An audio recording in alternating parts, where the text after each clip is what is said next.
ಮುದ್ದು ಮಕ್ಕಳೇ 14ರ ಮಗ್ಗಿ ಬರೆಯುವ ಮೋಜಿನ ವಿಧಾನವನ್ನು ಇವತ್ತು ಕಲ್ಕೊ. ನೋಡಿ ಇದ್ರಾಗ 2 ಸ್ಟೆಪ್ ಏನಂತಂದ್ರೆ ಮೊದಲೇ ನೀವು 0 ದಿಂದ 8ರವರೆಗಿನ ಸಮಸಂಖ್ಯೆಗಳನ್ನು ಬರೀಬೇಕು. ಯಾವ ರೀತಿ ಬರೀಬೇಕು ನೋಡ್ರಿ, ಕೆಳಗಿಂದ ಚಾಲು ಮಾಡ್ಬೇಕು. 0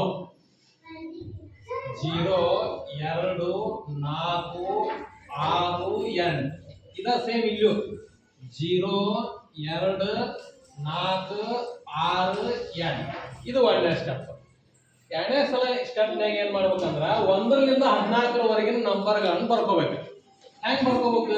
ಅಡ್ಡ ಸಾಲಿನಾಗ 1 2 3 ಹೊರಗೆ, 4 5 6 ಹೊರಗೆ, 7 ಆತಿಲ್ಲ ಈಗ 8 9 10 ಹೊರಗೆ, 11 12 13 ಹೊರಗೆ, 14 ನೋಡಿ. ಈಗ ಹೊರಗಿರು ಗಾಳಿ ಬಿಟ್ಬಿಡು, ಅವನ್ ಬಿಟ್ಟು ಒಳಗೆ ನೋಡ್ರಿ 14ರ ಮ್ಯಾಗ ರೆಡಿ ಆಗಿತ್ತು. 14 14 14 14 14 14 14 14 14 14 14 14 14 14